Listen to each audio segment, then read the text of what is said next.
Halo teman-teman drummer, teman-teman musisi, ketemu lagi sama gue, Iman. Nah, kita di hari keempat pengerjaan studio gue. Sebenarnya sih masih hari ketiga ya, cuman di akhir hari ketiga kemarin kan gue memvideokannya di awal hari ketiga. Sekarang di akhir hari ketiga sudah seperti apa, kita lihat yuk. Nah, ini kemarin jendelanya terpaksa dibuka lagi. Kenapa? Karena ternyata panas banget, si tukangnya nggak kuat, jadi dibuka lagi. Emang banget panas di sini. Jadi ini, aduh, ini mata gue malah sakit dari mana ini nih, particle board ini nih. Ini udah mulai ditempel particle board tuh. Aduh gila, mata gue perih banget. Particle board itu glass wool campur rock wool. Particle board, kita lihat sisi sebelah situ. Ini agak susah gue lewatnya, plus mata gue juga sakit. Nah, ini masih ada kayu-kayu. Nah, di situ, aduh gila, mata gue sakit banget. Situ particle board ditempel tuh, menutupi si rock woolnya. Nanti di sini setelah particle board ini ditempelin karpet peredam sekelilingnya. Nah, setelah karpet peredam itu jadi, baru dibuat dibuat tembok baru lagi yang sedikit terpisah. Jadi di sini nih, berarti kalau ini begini, ntar dibangun lagi tembok di sini, ada jeda kosong. Jadi nanti ini studio makin sempit. Jadi gue pakai sistem double wall, temboknya 2. Nah, gimana menerapkan double wallnya itu? Karena kalau double wallnya asal-asalan percuma aja. Jadi yang ada cuman keluar duit lebih banyak dengan hasil yang nggak maksimal. Double wallnya itu harus dipikirin bentuknya itu seperti apa, sistemnya seperti apa. Oke, nah di sini agak gelap ya. Gua balik lagi ke sana deh.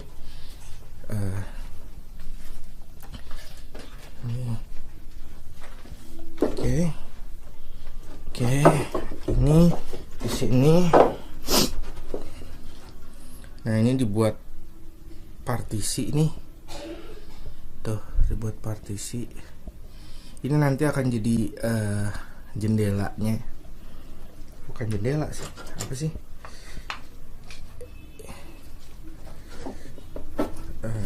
Iya, jendela kali ya. Sini nanti pintunya. Sini nih pintu nih. Ini pintu. Akan jadi pintu. Pintu pertama akan pakai 2 pintu nantinya. Di sini pintu, di sini kaca nanti. Kaca, jadi dari ruang control room ke ruang tech di sini. Ini jadi ada kaca gede. Jadi bisa melihat. Sebenarnya sih nggak perlu terlalu gede sih ya, cuman karena kayaknya lebih keren aja. Nantinya juga kacanya jangan dipasangnya lurus gini, ada yang menyamping nantilah. Oke. Kita lihat seperti itu. Jadi itu di situ pintu nih. Situ nanti di situ kaca. Jadi ini partisinya. Oke. Kayaknya gue udah gak tahan lagi nih. Mata gue sakit banget nih, particle board sialan banget. Gila, sakit asli. Jadi kita lihat jadi sejauh ini sampai sini. Oke, kayaknya mata gue udah gak tahan lagi. Oke teman-teman, sorry, mata gue udah gak tahan lagi. Asli ini berair gara-gara particle board nih. Nah, seperti itu kira-kira perkembangan pembangunan studio gue. Nah, tujuan gue ngebuat ini sebenarnya awalnya buat dokumentasi aja, buat dokumentasi dari studio gue. Tapi ada juga beberapa teman-teman musisi kita yang nanya di Facebook gue tentang gimana sih meredamin ruangan. terus dia bilang dia udah pakai rak telur, dia udah pakai styrofoam, dia udah pakai karpet, tapi hasilnya tetap aja keras gitu loh. Nah itu tadi gue bilang, untuk membangun sebuah peredaman itu diperlukan ilmu, karena akhirnya kalau nggak pakai ilmu dan ngasal begitu, akhirnya keluar duit. Lihat kayak beli rak telur untuk satu ruangan tuh bisa jatuh, akhirnya bisa jadi mahal.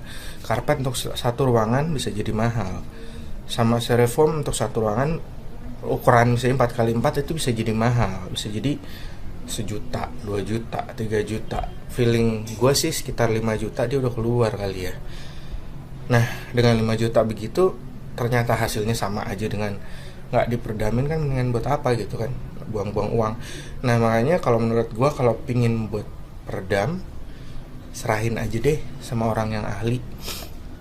Kalau itu daripada nanti buang-buang duit dan hasilnya juga nggak maksimal. Kalau saran gue sih seperti itu. Kalau ada teman-teman yang pingin minta dikerjain lewat gue juga bisa jadi promosi. Nggak, karena emang teman gue ini dia kerjanya bagus banget dan dia benar-benar ngerti sistemnya. Gue juga ikut ngeliatin kan gini segala macam. Jadi kalaupun ditanya-tanya konsultasi juga agak susah, karena memang ada detail-detail yang nggak bisa hilang, nggak bisa dilewatkan. Banyak orang yang gue baca bukunya, ada bukunya, banyak orang kesalahannya dibuat peredam adalah melupakan, mengabaikan detail-detail itu. Padahal detail-detail itu sangat penting, kayak mensil suaranya supaya nggak boleh ada yang keluar sama sekali gitu. Nah seperti itu kira-kira ya. Jadi saran gue adalah mendingan sewa orang yang ahli banget ya kalau untuk masalah peredaman. Oh ya, satu lagi, peredaman dengan treatment akustik itu beda. Kalau peredaman adalah suara dari luar nggak masuk ke dalam dan suara dari dalam nggak keluar. Itu peredaman, isolation, jadi mengisolasi ruangan dari ruangan luar. Konsep sederhananya adalah membuat ruangan di dalam ruangan. Nah detailnya seperti apa? Nah itu dia tadi saran gue, dengan sewa orang yang ahli. Kemudian kedua, setelah kita melakukan peredaman ruangan, yang kemudian terjadi biasanya adalah suara di dalam kok muter ya, kok nggak enak ya. Nah itu saatnya kita melakukan treatment akustik. Treatment akustik itu dengan misalnya meletakkan diffuser di mana, meletakkan absorber di mana, meletakkan bass trap di mana, membuat bass trapnya gimana. Itu justru biasanya lebih sulit ketimbang melakukan peredaman. Lebih sedikit orang yang mengerti tentang acoustic treatment ketimbang orang yang mengerti mengenai tentang peredaman. Dan banyak orang menganggap bahwa ketika sudah meredam udah otomatis akustik ruangannya, suara yang berputar di dalam ruangan itu otomatis jadi enak. Enggak, itu dua hal yang berbeda. Peredaman ya peredaman aja. Kalau perlakuan akustik adalah gimana kita memperlakukan ruangan supaya ruangannya jadi enak. Kalau kita main musik di situ, kalau kita nyetel musik di situ, itu jadi enak. Pantulannya nggak banyak, reverbnya nggak banyak, terus ada diffuse-nya juga, ada yang memecahnya, ada yang menyerapnya, seberapa yang menyerapnya, bahannya pakai apa, itu benar-benar menentukan, karena bahan tertentu dia menyerap frekuensi tertentu.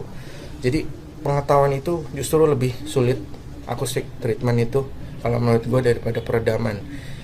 Makanya saran gue sih serahkan ke yang ahli. Kalau enggak ya itu tadi, bisa pusing-pusing sendiri atau bisa keluar duit banyak tapi hasilnya nggak maksimal. Jadi kayak gitu kalau menurut gue. Oke, sekian video dari gue. Sampai ketemu di progress selanjutnya dari peredaman studio gue. Oke, salam drummer.